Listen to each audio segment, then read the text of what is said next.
right, we can jump in here because I know we got a few folks on. I was telling Kylie at the start of this, I'm hoping people brought some questions because there actually have not been a lot of updates coming out of GSA. So a couple things we want to review today, and then we'll open it up for, you can ask us anything as the name of this series suggests. So things we want to cover today, SEWP VI. I know this is an OASIS Plus Ask Me Anything session, but I do think it's worth mentioning kind of what's going on over there. Want to recap the timeline and what we've seen over the last few months, just to kind of give you a picture of what's been happening. Do want to talk about the SF33. This is a question that we are getting over and over, and there is some pretty clear guidance that's out there, so no worries. We'll do a quick recap of that. And then I want to talk about the definition of surge and how you validate it, because this is one of those credit areas that's just enough different than some of the other sections that I don't want you to miss this. So without further ado, as I mentioned, SEWP VI, I'm bringing this up because it's a GWAC, right? If you're going after these contract vehicles and you're pursuing OASIS Plus, there's a good chance that you may have thrown your ring or your hat in the ring for SEWP. Because OASIS, I know, is not at all for IT services, or it's not supposed to be the primary purpose of it, but companies today do a lot of different things, right? So on the chance that you submitted a bid for SEWP VI and you did not receive this notice, we're just trying to get the word out for everybody that they did release a notification last week that requires you to acknowledge and extend those proposals one more time, hopefully one last time, so that they can get the awards out this summer. But that acknowledgement is due May 29th. So again, we're just trying to get the word out, make sure people are tracking this so that you don't miss this, because the way that the notifications happen, it doesn't get emailed to everybody at your company. It gets emailed to whomever your point of contact was for the actual SEWP portal. So if that person at your company has left, because people do make career changes over the span of 2 years, we just wanted you to be aware that it may have gone to an inbox or a POC that's no longer monitored. So hopefully you're staying on track of that. If you do have any questions with that, you can let us know. One acknowledgement will cover any of the proposals you submitted, because you'll remember that there's different categories for that. There is category A, B, and C, but you only need to acknowledge and extend your proposal one time. So just a little bit of housekeeping if you're pursuing some of those tangential bids. Okay, so obviously phase 2 came out in January, right? On the 12th. Then we kind of had a little dead zone. We were like, oh, okay, I guess it's live now. What's happening? Didn't hear anything till March, and March 17th is when they put out their first Q&A that was not all that helpful, but did include some clarifying guidance, mostly around the domain additions and modifications. And then a month later, we got the second Q&A in April. And again, I think we're about up to 150 or so questions answered. There's a lot of duplicates. And again, a lot of it is related to the adding domains and what you do or don't need to do there. And then we got to May, and instead of getting a Q&A, they sent out a list of awardees.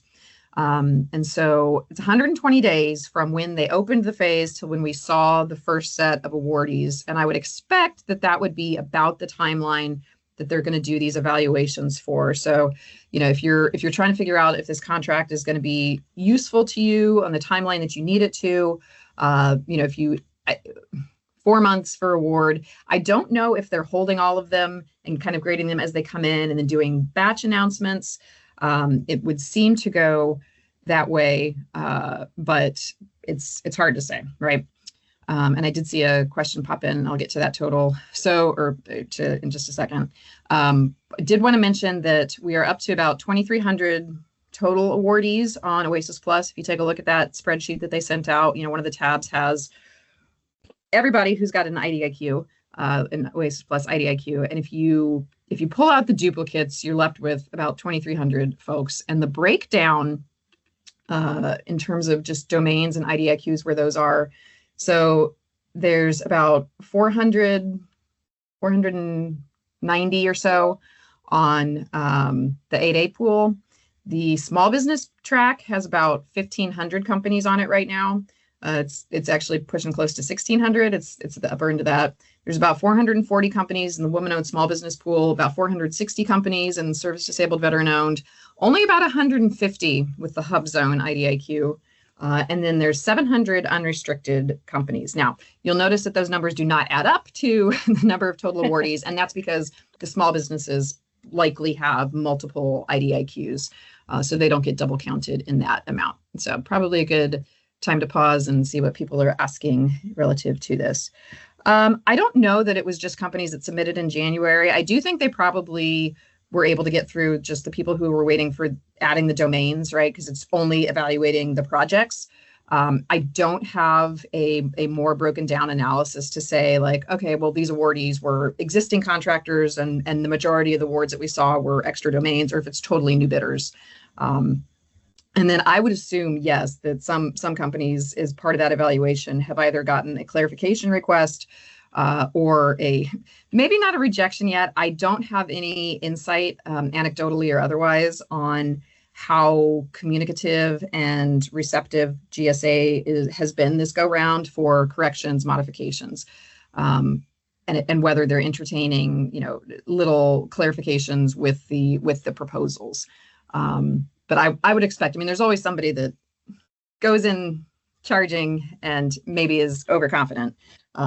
But again, not seeing, mass notifications on that scale or anything.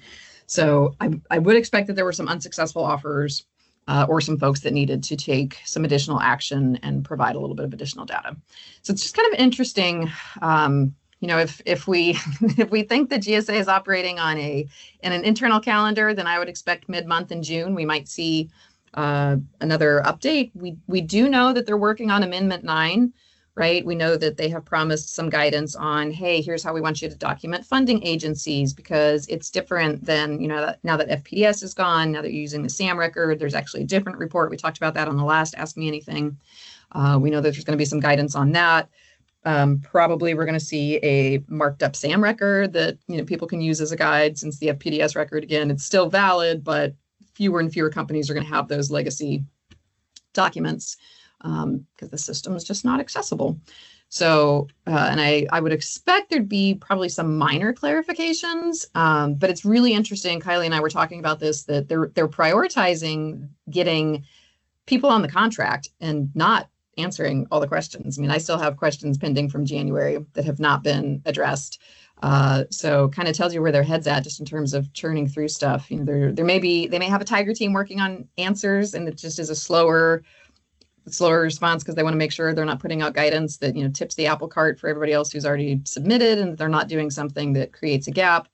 But yeah, I was a little surprised to see the list of awardees come out before a more comprehensive list of Q&A, but they I apparently feel like people got enough information that they can make the leap, and it's working for some people. So if you find yourself with you still have questions about something, or you're not sure about what to do, we're happy to have a quick call and talk through pros and cons and strategies and pulse our network to see if somebody else has encountered that situation. Because it really is, every time I think, okay, I've seen all the projects that could possibly exist, or all the ways that this could possibly be documented and scored, somebody brings a new situation, and it's fun. We get to figure things out all over again. So okay, so I mentioned we're getting a lot of questions about, hey, do I have to sign all the SF30s? And we're on Amendment 8. Like, how do I do this?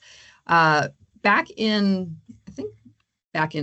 January, GSA actually sort of saw this question coming, and this is not from the solicitation. This is from their Interact community.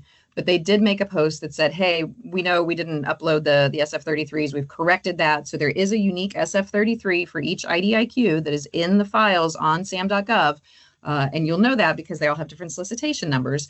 They are all dated the 2023 date. So don't have a little panic attack when you open it up and it doesn't have a 2026 date. It will not. It will have the original solicitation date, because what they're saying with this post is you just need to fill that SF33 out correctly, which includes putting your UEI in your cage code in block 15. Do not skip that step. But you just need to sign that one. And then by submitting your offer in Symphony, you're acknowledging all of the other amendments. So you don't have to do the SF30. In fact, if you look on the SF30, it does not say that you have to return a copy of that with your proposal, right? Sometimes the SF30s are what they make you sign and acknowledge. GSA has been pretty explicit that you don't need to do that. You just need to fill out the SF33 put that in with your proposal, acknowledge things in Symphony. So hopefully that makes your lives a little bit easier, because otherwise you'd have to have an attachment that lists all the, the dates, the times, and who wants to recreate that history. So I did notice a PDFism on your SF33. Yeah. So if you are filling it out, if you download the copy from sam.gov and you're filling it out and you're adjusting your company information, when you save it, you'll need to save as rather than just save the document, even though you've downloaded it onto your computer. Otherwise, you'll get an error that won't let you save the document. Fun. Yeah, right. Yeah. Yeah, our other trick, I'm glad you brought that up, Kiley, because the other like PDFism that we have run into is sometimes if you need to, if you end up tagging a JP3 or JP6, or let's say that you send the JP3 out and somebody changes the contact information, or they remove the contact information for the contracting officer, you need to add it back in, or you need to clarify something that's on the form. If you need to add a tag, you usually, the workaround that we do is we print it to PDF. So you make your PDF into another PDF, and it's going to show up as an image, but from that you can do the text recognition and add tags as you need to, and that way it doesn't corrupt the signature, the digital signature. It'll still show as kind of being frozen in time. And that shouldn't be something that you're doing all that often, but we have also seen that on digitally signed contract award forms, right? Sometimes those get locked down, and so it makes it really difficult to tag things, because it'll tell you that you're not permitted to do that. You can't make changes to the form. So that's the workaround, is if you print the PDF to a PDF and then you basically have a new version of the file, you can tag it from there. So yeah, for the SF33, you can put the UEI, you can put the cage code in the code block, or you can just on a line below your address, just UEI, put the block there, and then cage code, whatever it is. It just needs to be in that block so they can find it. Yeah. Okay. And then, like I mentioned at the beginning, we do want to just talk real quick about surge, because this is under the management and staffing credits. And, I didn't put the definition in here, but basically you have to show that your contract grew by 10% in less than 45 days. And they give you some examples of how to calculate that math. And it also needs to have not been planned, right? So you could have a surge CLIN, but then you don't get credit for just having a surge CLIN. You get credit for executing the surge CLIN and being able to document that you did that. And what I want to pull your attention to in this section, this is the section from the RFP that talks about how you're going to substantiate that. And for many credit areas, you'll read through and it'll say, we want this kind of documentation, but if you don't have that, a JP3 is acceptable. Intentional or otherwise, the language here is that it's just slightly different, because it says if the contract documentation does not unequivocally demonstrate surge capabilities, offers may, in addition to the aforementioned contract documentation, leverage customer verification through the use of project verification form. So when I see that, I say, okay, I can't just have a signed JP3 for this credit area. I need to do my best to still prove and show like where the surge happened in the contract. And maybe if it's not explicitly broken out in, like if you can't tell from the invoices, or if I don't have the invoices, I'm going to include as much of the other documentation as I can in addition to getting it signed. So this is one of those, I believe, rare exceptions where the JP3, it has to be that plus something else to show that you actually did surge. And I will just tell you, like, this is a really tough one to prove for a lot of folks, because what's the difference in a surge on a contract and a mod versus what just happens based on timing in the contract and what the needs of the client are. People can get lost in the sauce pretty easily around that. So I'm not saying don't use this, because it is a legitimate credit area, but it's just, as we're going through and doing verifications with people, this is a really tough one, because you really need to have something in writing from your client that says, yes, we are executing this. It is going to be this amount. The time period is this, so that it spells those details out for you. And if we've learned anything about contract documentation, it's that no two people do it the same way. So trying to recreate that history is just, it's a uphill battle for a lot of folks. So, okay, go for the other credits in the management and staffing. if you can. All right, that's all that I wanted to cover today. I really wish I had more insight and updates for you guys, but there just hasn't been anything released. So we have internal clocks going for bids that we've helped submit just to see if things, if we get notifications sooner, and then it's just the batch announcements that are coming out later. It's a funny little system. So, unless you're plugged in, you really don't have any visibility. So we hope to have some more updates by mid-June for you. And if they do another Q&A batch, then we'll jump on and run through some of those. But yeah, that's all we have for you guys. So happy to monitor the chat and the Q&A and see if anybody has burning questions related to OASIS Plus that we can answer this morning. I will say that my time with the Q&A function in the OSP is like 4 hours.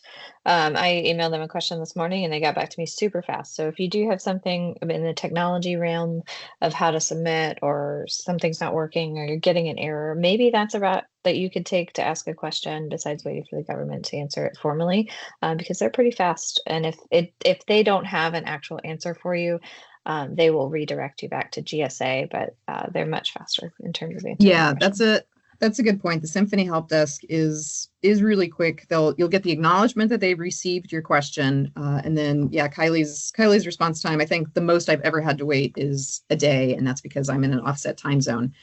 So they are very quick. And yes, if you are asking something about the solicitation and not a submission issue, then they'll tell you, like, that's outside our scope of what we can answer. We refer you back to the RFP for this. But it's a really useful resource, right? So if you don't see your federal agency listed, right? I think that like I think the last during phase 1, I had to request 2 or 3 be added because they just weren't in the drop down. I don't know why they didn't import all of them, but they were missing, and that was the avenue that we went through. We didn't ask GSA like, hey, are these okay to use? We went to Symphony and said, hey, we don't see these 4-digit codes. They correspond to these offices, and they were able to pull it up and verify that and got them added for us, in pretty quick order. So they've been very helpful and very responsive.